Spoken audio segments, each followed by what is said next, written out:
I never believed in ghosts. Not after 28 years of hearing every story imaginable. As a night shift security guard, people always have stories. Haunted hospitals, shadow figures, voices in empty hallways. There was always an explanation. Until the night I worked at the abandoned broadcasting station. The building had been empty for nearly 15 years. A television station once operated there before a fire shut everything down. Most of the damage had been repaired, but nobody wanted to rent the property. Rumors spread. People talked about strange sounds of the dark. The owner hired a security company. That was how I ended up there. My job was simple. Walk through the building every hour, check the locks, report any trespassers. Easy money. At 11:47 p.m., I started my first patrol. The station felt strangely preserved. Dust covered everything, but old cameras still stood in the studios. Control panels filled entire rooms. Faded posters hung from the walls. Everything was silent. Too silent.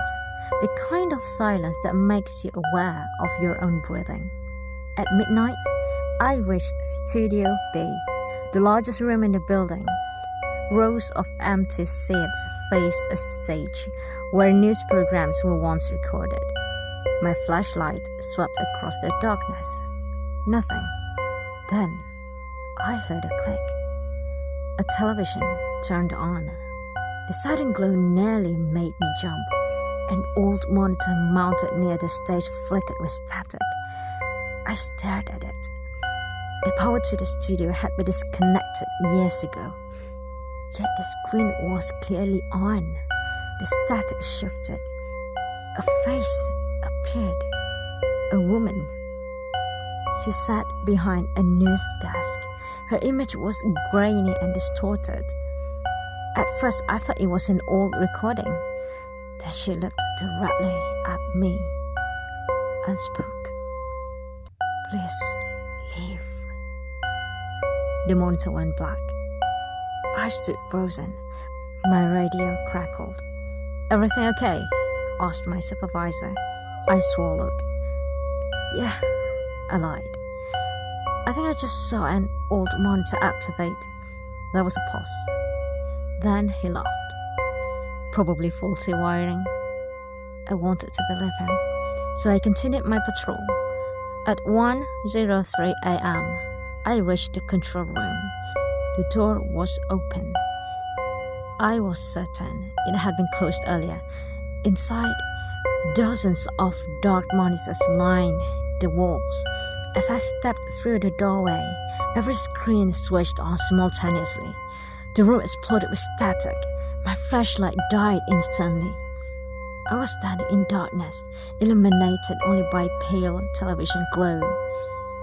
Every monitor showed the same woman, the woman from Studio B. This time, she looked terrified. Tears streamed down her face. She kept repeating the same sentence over and over. "He's behind you." My heart stopped. I turned around. Nobody was there. When I looked back at the screens, they were black. Every single one. I left the room immediately. The building no longer felt abandoned. It felt occupied. At 2:11 a.m., I decided to stay near the front entrance until sunrise. I sat at the security desk and watched the cameras. Most showed empty hallways. Then one camera activated by itself. Channel 9. A camera feed from Studio B. I hadn't touched the controls. The image showed the stage empty. Then, a figure walked into frame. A man, tall, thin. His body looked wrong, as though his joints bent slightly too far. He moved towards the camera, slowly, deliberately. His face remained hidden. The camera feed suddenly displayed a timestamp. June 14. 2009, the date of the fire. This was alive. It was old footage, yet the figure continued moving closer, closer, closer, then stopped. His head turned towards me, not towards the camera, towards me, as if he knew I was watching. The screen filled with static, my radio exploded with noise. A woman's voice emerged, weak, desperate. Run! The lights throughout the building shut off. Everything went dark. Then I heard footsteps somewhere behind me. Heavy, slow, dragging. I grabbed my flashlight and ran. The footsteps followed, not fast, never fast, but always there, dragging, getting closer. I reached the front doors, locked. I fumbled for my keys. The footsteps stopped.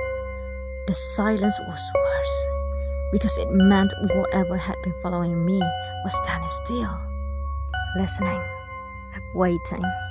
My shaking hands finally unlocked the door. I threw it open and stumbled outside.